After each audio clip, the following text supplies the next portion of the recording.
I've been eagerly waiting for the return of the smartphone El Clasico, Realme versus Xiaomi.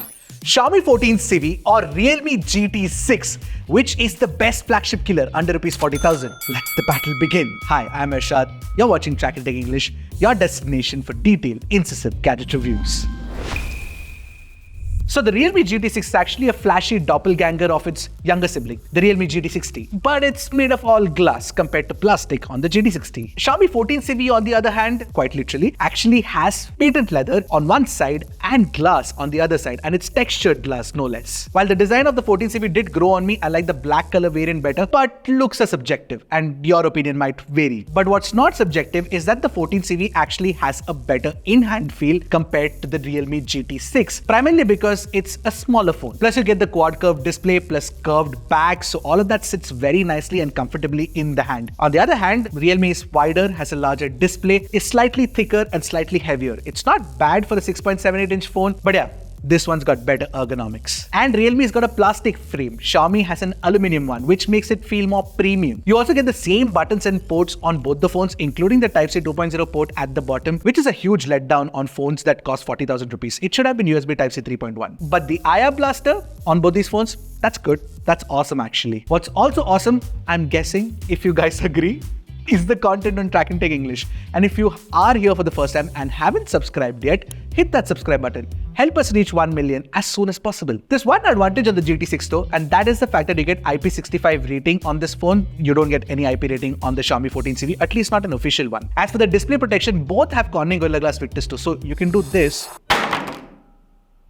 Nothing should happen. Alright, I'll say the round is a tie where Xiaomi feels more comfortable, more premium, but Realme makes up for that with the addition of the IP65 rating. Now, you know what? Things do get interesting when you compare the displays on both these phones. Of course, Realme's got a punch hole and Xiaomi's got like a punch bar. Also, Xiaomi's got a smaller display with micro quad curves on all the four sides, where Realme's a larger display with a curved panel. Now, I'll tell you this, after having used micro quad curved panels, it is the future of smartphone displays and I really like the implementation. So it's like a nice balance between a curved display and a flat display, and the blend of both works, at least for me. But the 120Hz panel on Realme can actually refresh from 1 to 120Hz because of LTPO. Xiaomi doesn't have that. Now, an LTPO display means that Realme should ideally have better battery life than Xiaomi, but there's a twist to that tale as well, and I'll come to that really soon. Now, technically though, Xiaomi's display is more color accurate. It has a lower delta E compared to Realme, which does tend to oversaturate. That's not it. Xiaomi also is very particular about ensuring that you get the best multimedia experience. So you get HDR on YouTube, you also get HDR on Netflix. Actually, you get Dolby Vision on Netflix. Realme supports HDR only on YouTube, not on Netflix. That said, Realme does have a brighter display, no cap, whether you're watching it indoors, whether you're watching HDR videos, or you take it outdoors and compare the two side by side. Yes, there's that 6000 nits number that Realme keeps talking about, but that's only in a 1% APL window when you're watching HDR videos. You won't even really be able to tell the difference between the Xiaomi and Realme when you take a look at them side by side. Finally, Realme's O haptics, of course, it's incredible. You get extremely tight haptic feedback, but Xiaomi's no slouch either. I actually like it, and both of these have integrated nice vibration feedback across the system UI. And as for the optical in-display fingerprint scanners on both, it works flawlessly, nothing to, separate the two. Now that's for the display. When it comes to audio, you do get LSDC and LDAC support, so high-res wireless audio is supported, and even high-res wired audio is supported, which means that if you use a USB DAC, you should get really good audio performance as well. Now, we did compare the speakers on both, and what we noticed is that Realme gets louder, but Xiaomi's Dolby Atmos processing means that you get a richer sound. Take a listen to it for yourself and let me know what you guys think.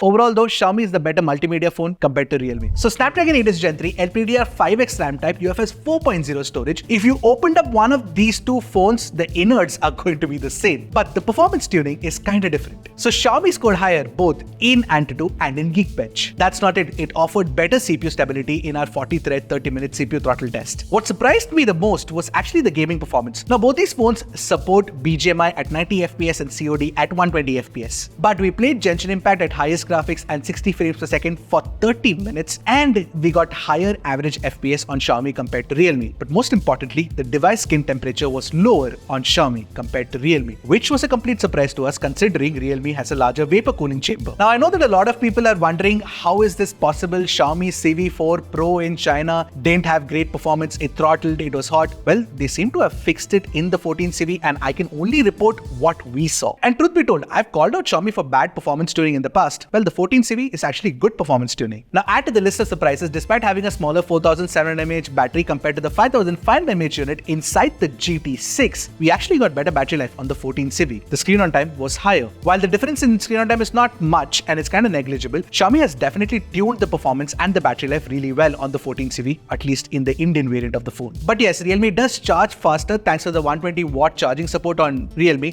compared to 67 watt on Xiaomi. By the way, on both these phones, I didn't face any problems with Wi-Fi or cellular connectivity. Both were extremely good, and you also get NFC, so tap to pay is possible. So you get Realme UI 5 based on Android 14 on the GT6, and you get HyperOS based on Android 14 on the 14 CV. And both these brands also promise 3 years of software updates and 4 years of security updates, and they've been pretty decent with the updates as well. Now, both Xiaomi and Realme do come with a few pre-installed third-party apps, all of which can be uninstalled, so I'm not really complaining much. But there are definitely dark patterns on both, especially during setup. You also do get the glance lock screen integration on both, so you have to be careful of not switching that on during setup. Also, when you swipe down to search, both require your personal data and they share it with some sort of service as well. Plus, you do get some recommendations built into the system UI. It's slightly cleaner on Realme compared to Xiaomi, which does end up recommending a few unnecessary apps. So overall, if you want like a premium near stock Android experience, that's not what you'll get with these phones. Now, both the softwares also do offer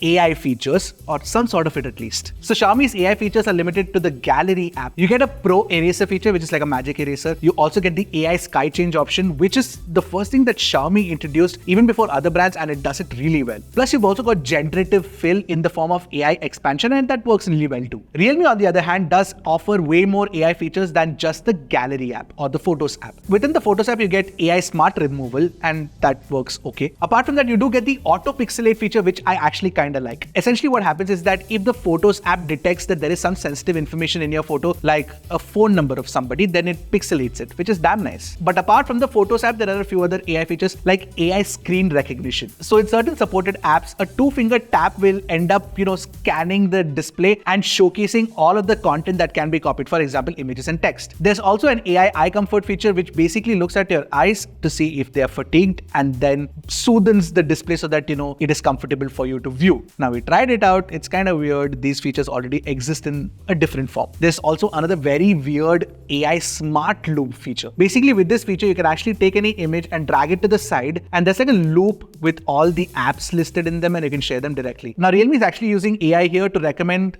the most used apps after, learning your usage pattern. Overall, though, between the two operating systems, both are equally matched. Pick whichever one you like. Now, I'm sure because of the Leica collaboration, you were expecting Xiaomi's cameras to be better than Realme. Well, the reality is slightly different and not as simple and slightly more complicated. See, the details of the primary camera are good on both, but Realme's, sharpening algorithm ensures that you get slightly finer textures. But at 2x, that same over-sharpening algorithm makes the textures look artificial, and I'm not really a fan. I actually prefer Xiaomi here. And when you use the 2x camera on both to shoot low light shots, well, they're terrible. Both are really bad. Now, when we shot HDR pictures, both are very well balanced in terms of controlling the highlights and picking out details from the shadows, but CV does it slightly better than Realme, although I'd say both are equally matched. I don't want to give the win to CV here. Now, when we captured with the primary camera, Xiaomi does have a tendency to make the skin tone slightly brighter, but it's closer to natural in the Leica Authentic mode, whereas Realme does have a bit of a red skin tone situation going on here. Plus, the color of Sridhar's shirt here is more accurate on Xiaomi compared to Realme. Overall, between the two, I'd pick Xiaomi here, but it's not very consistent across the board, because that's what's the case with the portrait shots. Because with the 2x portraits, I expected Xiaomi's portraits to be better,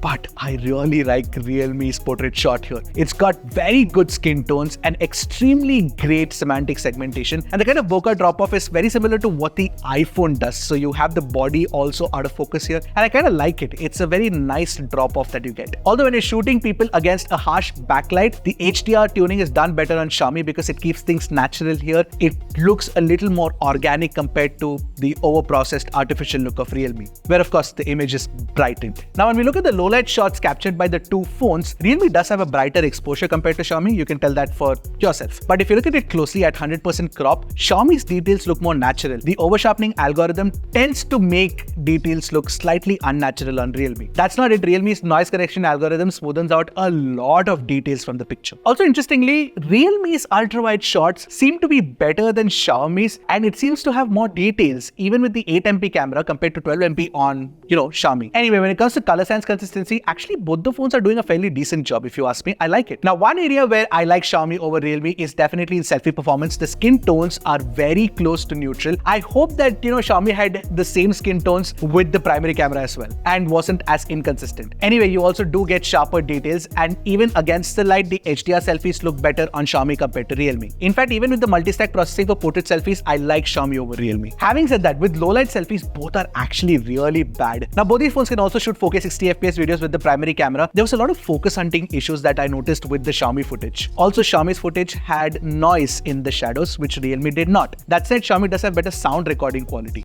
This is the 4K 60fps video recorded using the primary lens of the Realme GT6 and the Xiaomi 14CV. Both are recording at 4K 60fps. Although in the ultra-wide, Xiaomi shoots 4K 30fps, Realme can only do 1080p, so Xiaomi is better. And with the telephoto camera, I actually preferred Realme because it's got that sharpening algorithm going, so it's sharper in texture compared to, Xiaomi, and therefore you see more details. In selfie video, Xiaomi's colors are slightly closer to neutral, and you also get more details. That said, in certain areas, we felt that the HDR performance of Realme was better. The selfie camera video comparison using the Xiaomi 14CV and the Realme GT6. Again, so confusing. Which one do you pick?